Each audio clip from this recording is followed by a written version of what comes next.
All right, we are live. Hello. It is August the 30th, 2029. This is the Saturday service. I'm Rabbi Brian. I'm your host. We are joined, we're joined by you, whoever this is who's watching right now. Thank you for watching. And we're also joined live on live on Zoom by all of these people. People prove that you're real. I don't know if that proves it, but it's we're gonna take it. We're gonna take it. I'm glad to see all of you are here. Hi, Carol. Hi, Chad and Lisa and Gord and hi, Diana and Hugh and Tanisa and people I didn't get to say hello to by name previously. I'm glad to see that you're all here. Oh, I am going to. Do you remember we did that pre-test to see that the audio should be working on Facebook? It is looking like something has changed on my side. And I don't know that we are patching through. Oh, there we go. That would patch. I don't know if we're patching through to Facebook. If one of my beloved friends who monitors the chat can hear from the people in Facebook land, if they are able to see us or hear us, um, well, we will find out. I had an idea this morning. It's good I prepared the entire service ahead of time and then day of, I'm like, oh, I got a better idea now. I thought of it this way, is that I go to the gym and then I work out when I'm at the gym. I don't just go to the gym. I go to the gym and work out. And I thought that's kind of what this service is it's kind of like a spiritual religious gymnasium where we pick up a topic of acceptance or love Kind of or like a kindness. spirit. Oh, it sounds like I'm being broadcast onto Facebook. Thank you for whoever was doing that check. Thank you very much, Dan.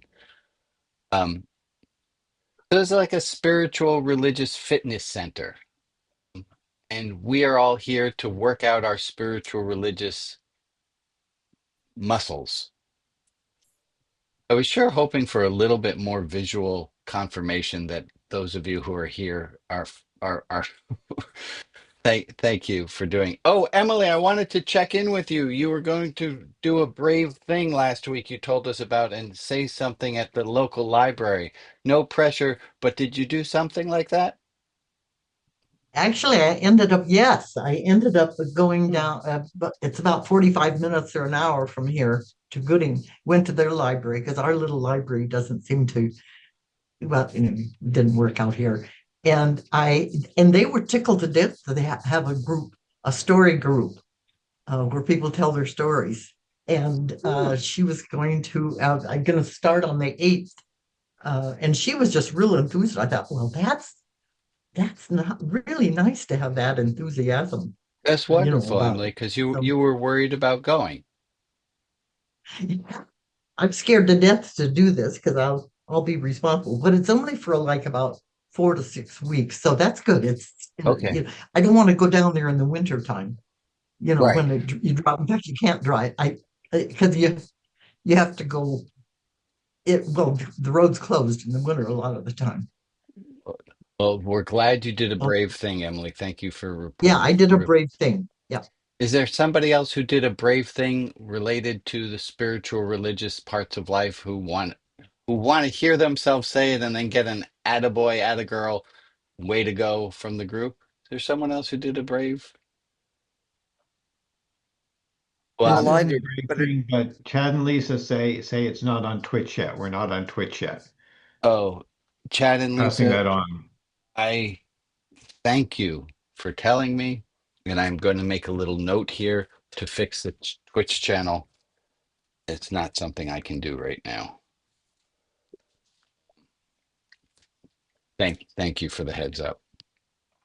Rabbi, Ruth, did you do a brave thing I did do a this week? brave thing this week, Did Ruth. your son go off to college? He leaves tomorrow morning, and the Ah, brave thing that I did was I went to lunch with him yesterday, and we went. I was telling some people we went for conveyor belt sushi, where the sushi comes by on the little and Oh, the that's it. brave. No, no. The the part of that that was wonderful was I could talk to him and we didn't have to look each other in the face. And it made it a little bit more comfortable for me to tell Oh, him yeah, side by side. we were Oh, side by side, and it was, that helps. and I told him, um, I told him that I've never worked harder on a single than to get him to where he is right now. And I started to tear up. And I told him a story that often when I'm doing a wedding, I do a planning with the couple ahead of time. And one, the bride or the groom say, well, I'm afraid I'm not going to be able to get through my vows. And I say, what do you mean you're not going to be able to get through your vows? Are you going to lose the power of speech? Are you going to not have the ability to read anymore? And they say, no, no, no, no, no. I'm afraid I'm going to cry. And I always say, oh, thank you to my Zoom helpers. I'm going to go on a quick tangent. If you need help during this service, there are a bunch of people who are listed as co-hosts. You can feel free to contact any of them through the chat. Also in the chat, I am not monitoring the chat. So if there's something you really want me to see, please, one of our illustrious helpers will help with that. I got a little bit sidetracked off of the emotional sharing that I was doing with Emmett was, oh, so with the wedding couples, I always say, I'm pretty sure you're going to get through it. You just might cry, and there's nothing wrong with crying. And then I often do a footnote. I say, I am married to a psychotherapist, so she makes me say that. It gets a little chuckle. And I told Rabbi, Emmett, where is Emmett going to school? he's going to be at Middletown, Connecticut at Wesleyan University. Very, Oh, I don't know much about Wesleyan or Middletown, Connecticut, but I have 4 years to learn. Anyway, so my brave thing um, was to not compartmentalize, to not intellectualize, and to just be with my absolute grief at the sushi restaurant, um, knowing that everything, it's a new chapter. Everything's changed. I was not planning on speaking about that this morning, uh, right yet. I do want to make a quick thank you for the hearts. Appreciate that. Quick announcement. This is being recorded and this is being broadcast. And I'm going to ask you to be vulnerable. And I'm going to ask for the people who are here in my Zoom boxes. I'm going to ask all of you who are here in Zoom boxes. And I'm going to ask whoever is watching this on YouTube or Facebook after or during, I'm going to ask you to also treat this confidentially. That if somebody shares some bit of their heart, that we don't say, "Oh, John from Minnesota said," da, da, da," that we you can tell a story of something that happened here at the service, but to please um, anonymize anonymize it and make it so that you change the name, change some of the personal identification, so that we can feel a little bit more comfortable to share. Okay, let me go back. Announcement complete. How many of you, by a show of hands, if I mention Pastor Roberts, remember when we had Pastor Roberts here? Oh, yeah. Small yeah. handful. So there was a gentleman who I met at a Wild Goose Festival in Harmony, in the Deep South, North Carolina. And Pastor Roberts offered, he came to our service for a little bit. And then I was running out of town and I said, would you run our service for me? And he said, Oh, yeah. sure, I would be glad to. And Pastor Roberts led the service and he started it with a prayer. He said, what do you want me to do? I said, just do whatever you want to do for a service. I don't want you to try to do what I do. I want you to be you, do you. So he led a prayer and he ended the prayer. by saying, in Jesus' name. And boy, oh boy, did people get their Knickers in a knot. knickers in the Thank you. knot. That was right. And when I came and I heard about it, I heard about it from him. He said your group was not very welcoming and affirming. And I heard from members of the group who said I didn't like what he said. And I came down on the group and I said, if we are to be an open and affirming group, you got to be able to tolerate somebody using, if somebody loves Jesus and you don't, you got to let them love Jesus. And in this gymnasium of religion outside the box Saturday service, I'm going to ask you to take people for who they are and to love them for who they are. And there's a great quote from Jesus. I'm going to quote Jesus, and it's somewhere in Matthew, and I hope to get the quote somewhat right. And Jesus says, anyone can love those who love them. That's easy. Even the hypocrites can do that. But to love the people who you disagree with, that's the goal. And I'm going to challenge all of us that there are people who we disagree with. I'm going to ask us to not deride them, to not say nasty things about them, to not caricature them, to take them as they are. That's why this was the quote that I started, that was on the invitation to the service. It said, there's nothing harshness does that loving firmness doesn't do better. I do have there. I do know an exception. There is one thing that there are maybe two, maybe more things that harshness does that loving firmness doesn't do better. One thing that harshness does is it makes us feel big and powerful. And the second thing that harshness does that firm loving kindness doesn't necessarily do better is it can bond us with people who have a common enemy or a perceived common Yeah. enemy. So I'm not sure that there's nothing harshness does that loving firmness doesn't do better. But in our human relations with other people, we're we're here to take the higher road. That's what this gymnasium is about. This whole service is supposed to be about love, not about tribe, not about I'm red hat, I'm blue hat, but it's supposed to be about love and loving people. And George, I'll take your comment, then I'm going to talk a little bit more. Well, I once got some very professional training in peaceful nonviolent protests. Yeah. Uh, and I think it was Martin Luther King who said that, we were trained. I mean, by the time we went to our protest, the teachers had prepared us to die. It was that good. But they made the point that even saying something bad about your enemy was an act of violence toward the enemy. Correct. You had to eschew that. Correct. Martin Luther King Jr. said, darkness cannot drive out darkness. Only light can do that. Hatred cannot drive out hatred. Only love can do that. It also changes your enemy into a friend.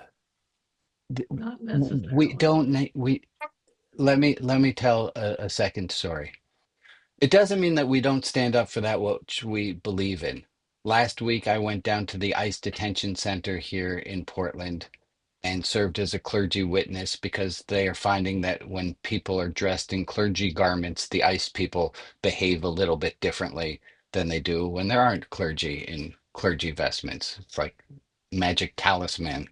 And I got down there because this is what I believe in. And a mobile cleanup truck came in to clean up. There was an encampment, a hydration station that has been there for 90 days, right next to the ICE facility. And the rapid response team came in to remove the people who were trespassing on public property, the people who were camping on public property, to remove this hydration station. and there may be 7 people from the truck who come off with big garbage bags, and there might have been 15 to 20 police officers who were there. And I took it, the people are starting to move cartons of water and other and camping chairs and the table. They're moving it because if they can get it down to the storage facilities entrance, that's private property, and the rapid response mobile team can't. So I was moving things, and while I was moving things, I said hello to all of the people. Hello, Mr. Police Officer. Hello, rapid response person. Good morning. And I was cordial and friendly. And with one exception, I was met back with kindness. It's what you're just saying, George. It's loving it. It's right. This is loving our perceived enemies. I don't think any of us want to do this necessarily, but I think it's what we're called to do. And you don't have to. You can do your own thing.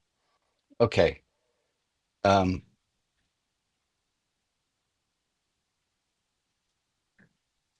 gonna take a pause, take a little breath of air, Yeah.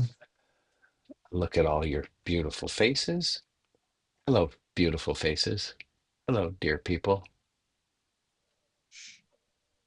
There was a little bit of homework from last week. There were actually 3 pieces of homework from last week, and I wanted to talk about those. The first one was really a difficult one, and I have 2 hands that have been raised. So we're gonna, before we get to our homework, let's go with Diana and then Michael. Well, just reflecting on what you were just advocating for, when we meet the other with kindness, it may not have any affect any change on them. But if we don't, we know it won't. There's at least the Oh, possibility. snap doodles. Well said. It Well said. changes us. It changes Changes us. us. Right. Yeah. Right. Thank you, Diana. We're Yeah. guaranteed to get the same results if we do the same things. If Yep. we add more hatred, and there were people shouting at the police officers, I pay your salary, quit your job, you're pigs, there were shouts the other way. But as you're saying, Diana, we know exactly how we got to try something different if we want a different result. Go ahead, Michael. Uh, I haven't been here in a while, so it's interesting to see how fast things move sometimes in the group. So I just want to wind back to how you began the service with talking about the minister who you invited to lead the group Yeah. and said, do your own thing. Was that a while ago? Pastor Roberts was probably 2 or 3 years ago. So my question is, well, there's so much in what you've introduced with this, something that in the Shekinah group we look at quite a bit in terms of how to have a community, such a free religious community, and simultaneously be respectful to each other's points of view. So there's a larger challenge, it feels like to me, for me, to haven't been in this group very long recently, but in the Shekinah group quite a bit. There's a greater challenge to listen to what's really being asked of us as a group, as a community, as a specifically religious community at that, because it's a unique religiously evolutionary form, I think, taking place here. Thank you, Michael. Any other comments on that come up? Maybe in a moment we can go back. I want to bring up, there was a homework assignment, and I'm super curious because I don't know. Like, sometimes as a teacher, you know the answer ahead of time, and you want to share with everyone, this is the path, this is the thing. I don't know this one, and the question was to think about. And if you have answers, fantastic. If you don't, that's fine too. The question was to think about, what is the relationship between hope and kindness. That there, what's the relationship between hope, not just optimism, and we talked about hope for a few weeks here. What's the relationship between having hope and doing kindnesses? And I know they're related. I just want to figure out what the bumper sticker is that we can put on our vehicles. What's the relationship between hope and kindness? Did anyone come up with? Go ahead, Betsy. And again, if the muses didn't come and give anybody the perfect answer, we'll give the muses one more week. Yeah. Go ahead, I Betsy. think, well, whether you call it hope or faith, but the belief that your kindness might elicit a mutual response of some kind is kind of important, because that motivates you to put out your kindness in the world. That we wouldn't do kindnesses unless we thought it would have an effect. That not necessarily wouldn't, but it helps. It It does helps help. to have a Thank you, belief that. Betsy. Go ahead, Ron, and I'm going to just highlight. I just saw this one come in from our friend Shirley. Living in hope calls out kindness. Thank you, Shirley, for participating. And I got a bunch of people on chat. Kindness is something given without expectation. It's selfless. So hope is that it matters. Go ahead, Ron. Sometimes I feel I am called to do kindness in hope that someone else will receive kindness from the person I am giving kindness to. Okay. So give me again, the relationship between So hope and kindness is that it's hoping that the kindness will be passed on. right. Okay. Okay. I think we're doing really well at putting the two words in a sentence together. I'm not sure we have exactly the relationship Well, between the and two words. let me give you an example. Go ahead. Okay. Uh, 6 months ago, I guess it was last summer. I was hiking along the Springwater Corridor, which is a trail along the Johnson Creek. And there was a houseless person there with his cart, and one of the had the big inflatable tires, and one of the tires was flat. And I talked to him, and he patched the tire, but he didn't have a bicycle pump.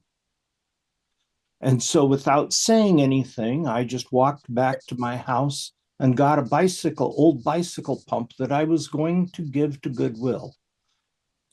And I took it to him, and he really wanted to repay me in some way. And I said, there have been so many people that have helped me on my way all my life.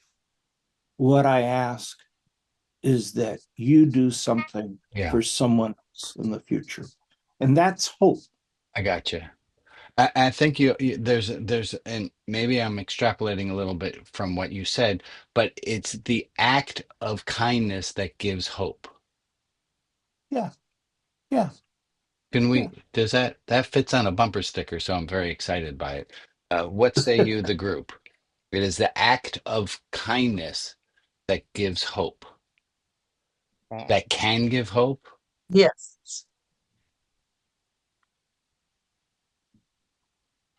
Okay. Um, Different question. There was another homework assignment. I never give homework assignments. Not never give homework assignments. I hardly ever do. And there were three last week. So amazing. Um, what was a quality? We came up last week with a list, and I sent it out as the two-point summary of the spiritual religious life of all of these spiritual religious qualities that we might have.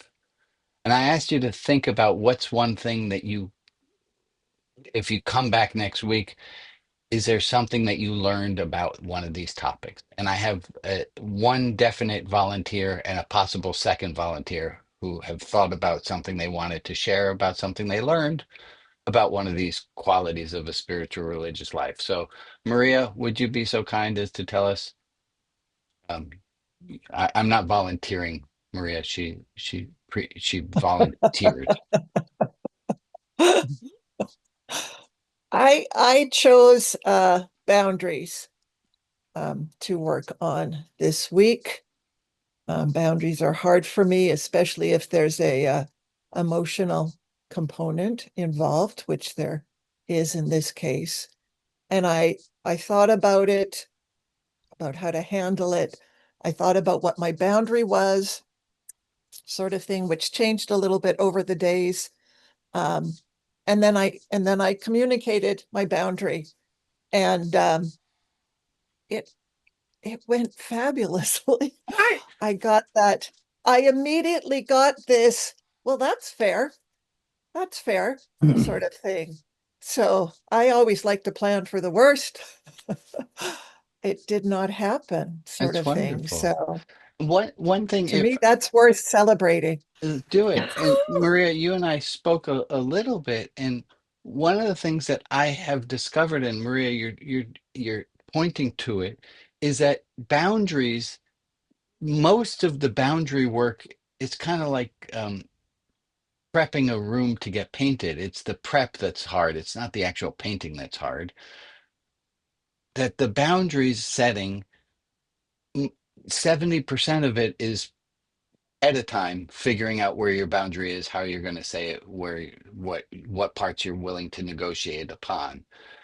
And then the actual setting of the boundary, it's like the painting of the room. That part goes really quickly and really easily because you've done the prep work. I'm kind of fond of the boundaries and painting analogy, and I'm going to just be proud of myself for a moment. Anyone else have one of these qualities of a Can I spirit? just say Yes, go one ahead. more thing, Do it. sort of thing? I had thought of in advance how I could negotiate or how I could be flexible with it, sort of thing. And so I brought that up immediately, which the other person like really loved, sort of thing, right? So they agreed to my boundary, but they liked the fact that, I could be flexible and we could I sort of love it. work around it. Good work, Maria. Anyone else have in the last week a challenge that happened? Oh, I see you, Ruth, but let me ask anyone else and then we'll take Ruth. Um, some challenge that went with in regard with regard to any of these spiritual religious qualities. Did something go really well for you in the last week, or did something go really horribly for you in the last week? And I'd love to hear it, but let's first hear from Ruth and then Diana. Go ahead, Ruth. I chose awe and wonder. Awe and wonder. What brought that to mind was Arches National Park, which I had the pleasure of visiting, and was left speechless at the arches, and made me understand how small a person I am, but that I have the pleasure of being able to share this awe and wonder. I love it. I can even feel it in the way that you're speaking, Ruth. Amen. Amen. Diana, what great challenge or great success did you have in the spiritual religious world? Well, I'm working on forgiveness, which is a really tough one for me. And I went to a family gathering last Sunday, and it's been about 2.5 months since my husband died. I was there with my sister, brother-in-law, a cousin, and her husband, and no one acknowledged the death of my husband in any way. Oh, geez. Which was really hard. Yeah. And painful. Diana, before you continue, I want you to Yep. I want you to hear did you hear the reactions of the people here? Yes. Okay, good. Yeah. And that's the way it felt. Like, just hurt. Yeah. And Oh, well. I've been processing it since then and offering forgiveness because those folks are older. They're hard of hearing. They have memory loss. They have disability. They are living in hurt bodies, which is their 99% focus of their attention.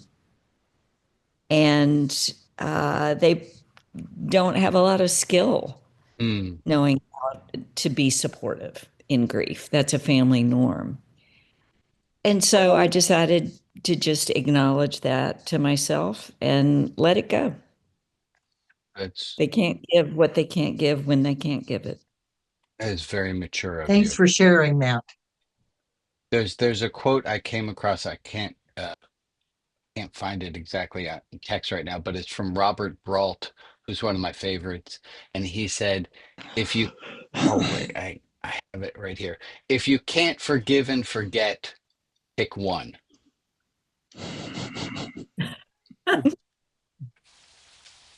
Excellent. I'm gonna write that one down to make sure that I Yeah. share that with everyone. That's really good. Yeah, beautiful. He also said, there's great peace that comes from accepting the apology of the person who never gave it. Great peace that comes from accepting the apology of the person who never gave it. I don't think we've had a Hey. comment recently that has gotten this many head nods. That was just beautiful. Diana, thank you for sharing. Is there someone else who's got a thing in the spiritual religious realm, something that went well? And you guys have to stop just touching your cheeks and touching your face, because I just keep thinking that you're raising your hand, and you and Alex, I'm just clocking you as a former high school teacher, as somebody's raising their hand. We had that last week actually with Jen, who said, "No, I was trying to be quiet." Okay. Anything else on the spiritual religious? I have the list here. I'm going to give you this homework again. Pick one. Pick one that you want to explore between this week and next week. Joy, fun, It's hard humor. to read. Well, I'm going to ask for forgiveness. There we are. Joy, fun, humor, laughter, wonder, mystery, love, kindness, compassion, forgiveness, trust, respect, boundaries, connection, community, patience, resilience, adaptability, hope, humility, curiosity, growth, wisdom, expression, acceptance, justice, mercy, and reverence. I'm going to share a thing. So I want you to lock in on one of those while I tell you. I spoke with somebody yesterday who's just beginning to do spiritual direction work with me, and they wanted to talk about God a lot more than I wanted to talk about God. And that being said, there's a sign that's right behind me on that little chalkboard. You can hardly make it out, and it says number one, kindness; number two, God. And I said to him, when we're finished talking about kindness, we can move on to talk about God. But I'm not quite certain that we finished talking about kindness yet.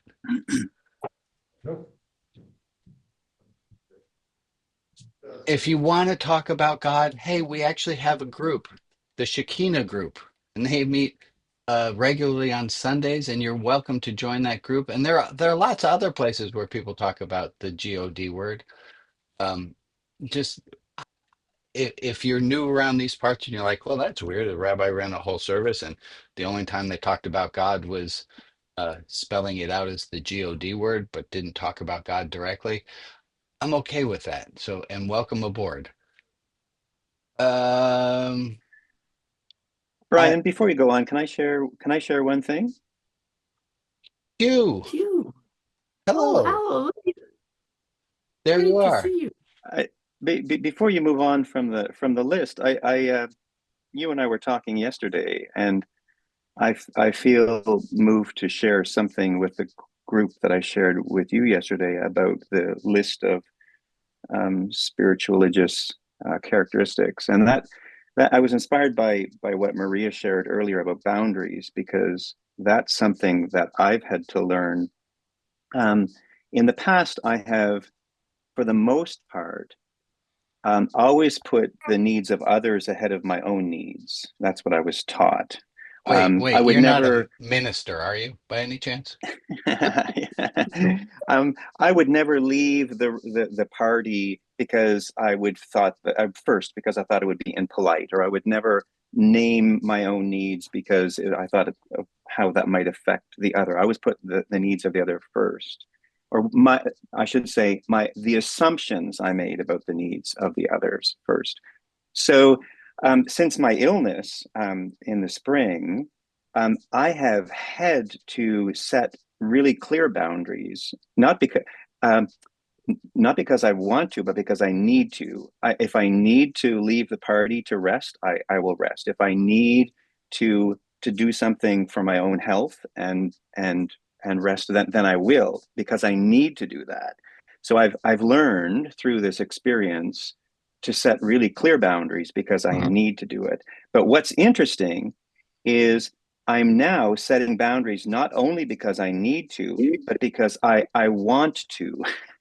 So even when I don't need to do something, I'm setting healthier boundaries because I want to. And this is the really interesting insight for me, is this whole experience has helped me to set healthy boundaries just for my own sake, my own mental health as well as physical health. So anyway, I just wanted to share that I want and to to follow up thank for a Maria. second. Follow up. When you set the boundaries, how did it go? Were people pissed? Did you have to hold yourself strong, or Absolutely not pissed at all. Everybody respected it. And what I've learned is that I used to be afraid that people would not respect boundaries that I set.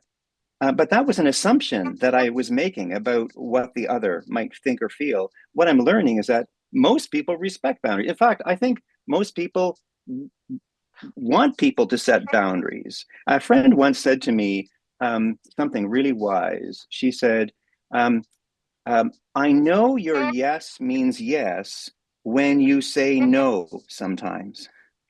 say that And I love again? that. Say that again. Say Ooh. that again. I know your Um, yes I means know yes. because you sometimes say no, then I know when you say yes, you mean it. I'm just writing that down because I think that's fairly brilliant. So it's Hugh, it's saying I count. I count too. Yeah. Thank you for adding that in, Emily. Quick, by Oh, show of hands, how many of you are experts at setting boundaries? No. I got like three people. I think that's sort of. telling. I think that's telling, right? I got Pete. What do you have to add? I don't have video on you, Pete. No, you don't. It's Lori. Oh, hi, And Lori. Alex picked that name for me and I love it. Okay, hello, Our Lori. I I will was tell looking you. for the mystery shopper. I was a little bit anxious because it's like somebody's Yeah. using everyone else is using their real names, and then there's this sneaky Pete, and I was like, "Oh, we're gonna see how this goes." I have no idea who that is. It's Lori, everybody. Religion outside It's the I box, Lori. noticed best intern ever. I noticed that there for me there's a correlation between boundaries and patience. And Ooh, say I more. noticed I noticed that when I am when I feel that a boundary has been stepped over, I become very impatient and angry. And so I've been trying to listen to my body. I noticed on Sunday that I was very frustrated with someone, and I felt a lot of anger, and I wanted to take it out on someone close to me. But I found this feeling in the pit of my stomach, and so when the person came back to my car, I said, I can't do this anymore. It's all right today, but we can't do this as a regular thing. And she took it very well, and she apologized, and the anger left immediately, and I didn't. So I would have taken that anger by not setting a boundary and taking it out on someone who I felt comfortable with. And so, and like Maria, I've been practicing setting boundaries, and if you do it in a kind way, there's always people seem to understand. Like, I've had very good experiences that people are understanding and apologetic, and once you tell them, it makes everything better in your life. Thank you for the testimonial. I am working on in a few weeks I should be putting this out as the Monday 77% weekly Rabbi Brian's handy step-by-step guide to setting boundaries. It is a work in progress. Give me a few more weeks and I should be able to send that to you. Announcements. A few announcements. First one is here, this one. You probably already know I'm going to share this. That coming in. Hold It's on one okay second. not to be okay. Thank you, Dan. There it is. It's okay not to be okay. We say this one almost every week, and I think it's really, really important. And I just wrote down the little bit that Hugh said on the end of this one, which I think is somewhat related. Hold on. goodness. It's coming. Can't read it. Oh. Sometimes Sometimes the imperfections are what give it charm. Mm-hmm. And I have Absolutely. one other to share related.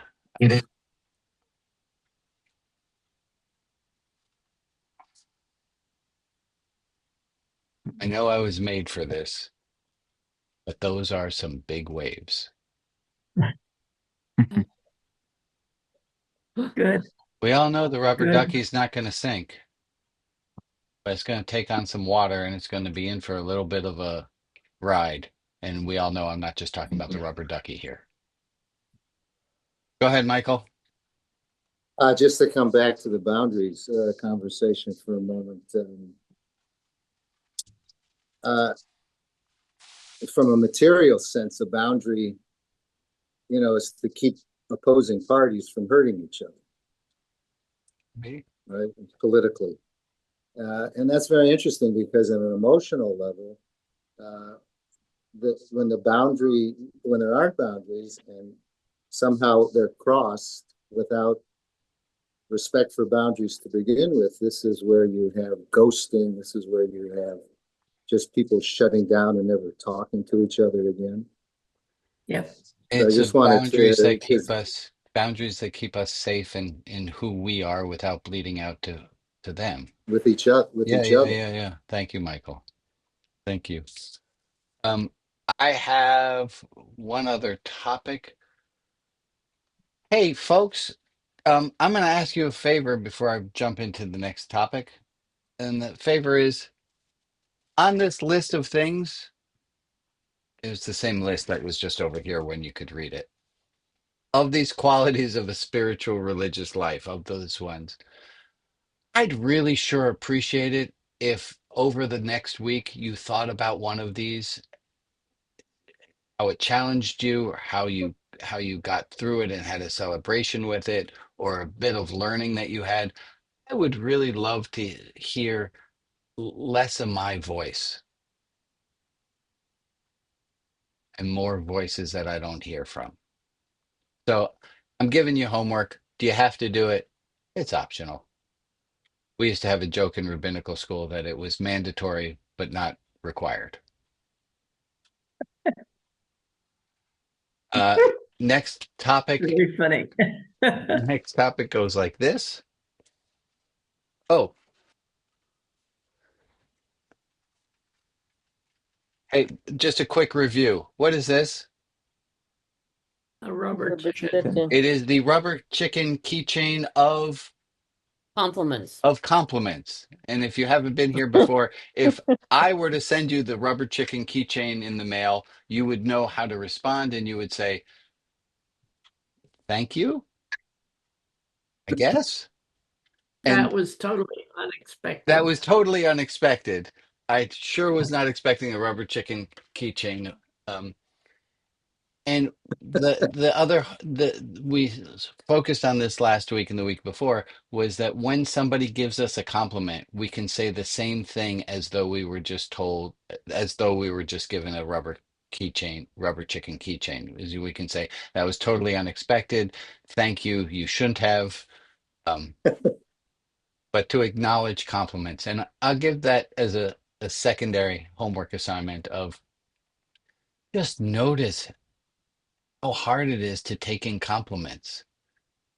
And they're out there. People are giving them to each other and giving them to you. You just aren't hearing them. Here's my next question. Two people respond to you. You just said a thing. And two different people, let's say you said it in two different situations, but two people give you the same response, but you're offended by only one of them. It's like a mystery here. It's like a little riddle. Two people say the exact same thing to you. They respond to you in the exact same way, but you're offended by one of them. There's more than one reason why, but I'd like us to think about what are the reasons, and I'd love to hear from some voices we haven't heard from yet. Two different people give you the same response to the same thing, or parallel enough, and you're offended by one of them. What might be the reasons that you're offended by one and not offended by the other?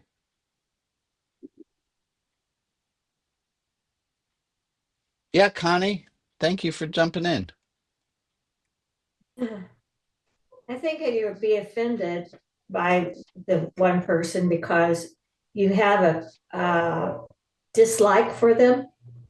They've done something that you don't like, or you're not a friend of them, or of some kind, and that would bother, would be bothersome. Right. You could get the same from a loved one, and it's, well, that's who they are, and you love them. Right. Right. So the difference could be our perception of the other person is going to change how we hear what they have to say.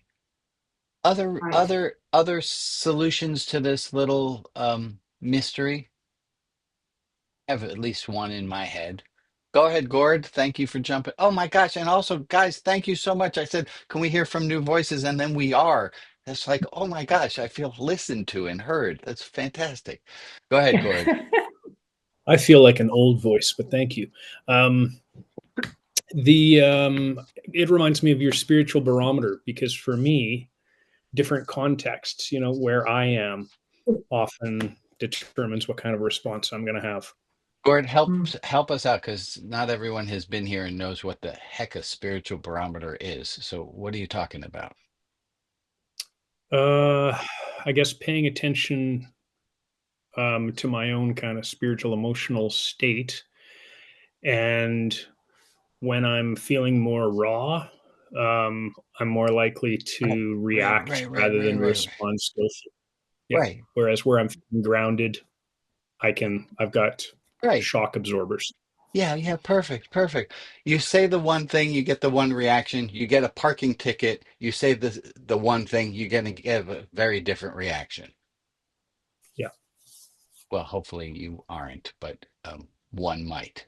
That was and what else do we have as a solution?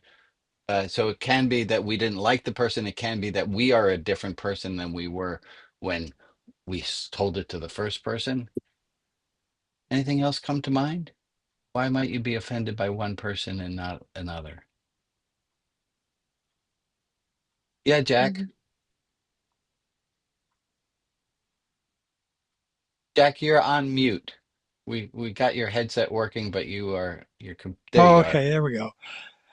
It's the sincerity that makes the difference with me. Oh, wonderful. Say a little bit more. So I say something, you respond. I say something, the other person responds, but one of them is not comfortable to me. Why? Because it's a barometer of sincerity, I think, of which we all have. It's intuitive. You could tell. I could tell when a person's not sincere, Right. and I might say so we the could maybe check it out with them. Is this what you're yeah, really saying? I could, yeah. And if you get that, then you say, well, what do you mean by that?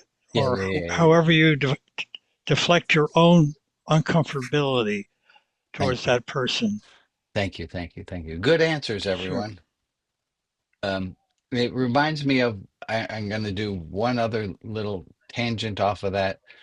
Sherry Huber, a Buddhist teacher, she talks about being in a room meditating.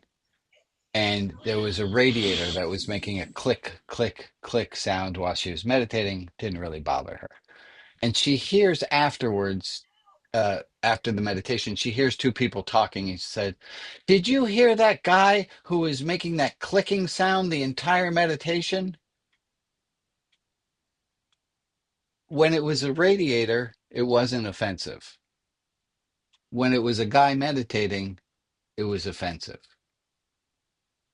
Leave that as a little koan as I move over to Maria, who has a list of people for whom we can add some prayers.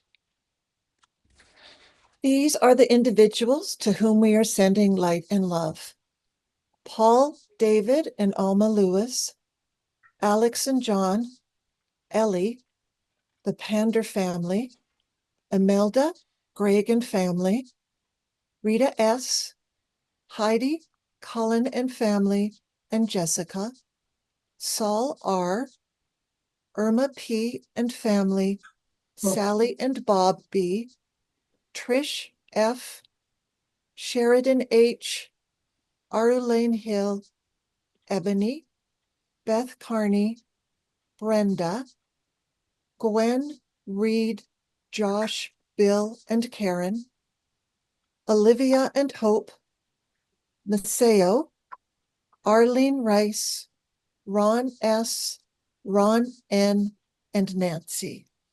If there is another individual in our community to whom we can offer light and love, please put their name in the chat and I will add them to the list on Facebook.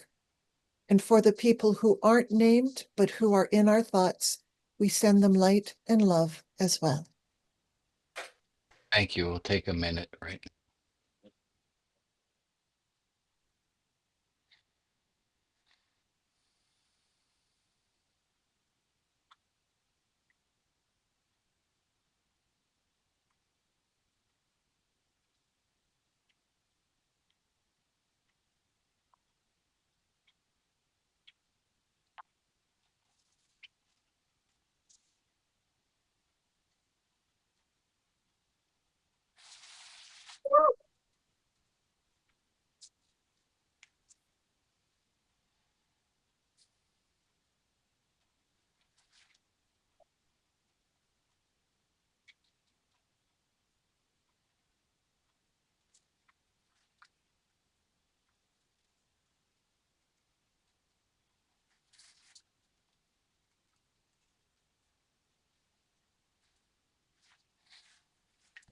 A few extra announcements.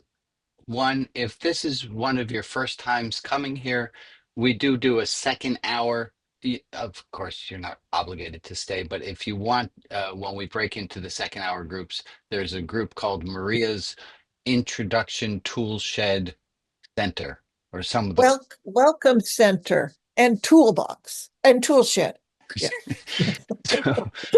So in case that doesn't make a lot of sense to you, please join Maria, who can explain how And all I'll the other explain it. groups go. If you want to be in contact with other people during the week, we have a contact list. And I'm going to ask one of my friends to put the link to the contact list in the chat so that you can be in contact with each other. If you want to join the Shekinah group or our support group, please put something in the chat and we will help you there. If you have friends who you think would enjoy coming to this gathering, hey, tell them. What the heck? That being said, it dawned on me I'm working with the executive director coach, and I need to say I would love to share what we're doing with more people. There is a downside to that. The downside to that is we will lose some of the intimacy that we have. So if you want to not lose any of the intimacy, do not tell your friends to come to this service. If you would like to spread the messages that we are doing here and the idea that's going on here, two things. One, tell your friends and let's encourage other people to show up. And two, if you would like to make a financial contribution to help this run, this is like a church service. I am like a pastor or a minister. One does not live on Or a rabbi. bread alone. I'm getting that all wrong. Anyway, Matzah, you know what I'm saying. You matzah don't live alone. on matzah alone. There we go. I'm going to. Is any final thoughts or comments? Right. And number three, show them Rabbi Brian's book and encourage them to buy it because it's so good. Thank you, Dan. So please do buy my book. It's really awesome. It's available at rabbibrian.com, not on Amazon. But if you're in Europe, it's on Amazon in Europe because it costs too much to ship for me to ship to Europe. So it's able to be printed there. Okay. You won't get the stickers, but you'll send me a little note and I'll send you the stickers. It's a whole system. It works out. Any which way. Let's take a look. Hey folks, look at all the people on the screen. They love you in the same way you love them. There's a real beautiful connection of knowing that there are people with good hearts who are trying to live with more love. And even though it's tasty, drop the hatred. Let's wave to each other. And I'm going to stop the recording.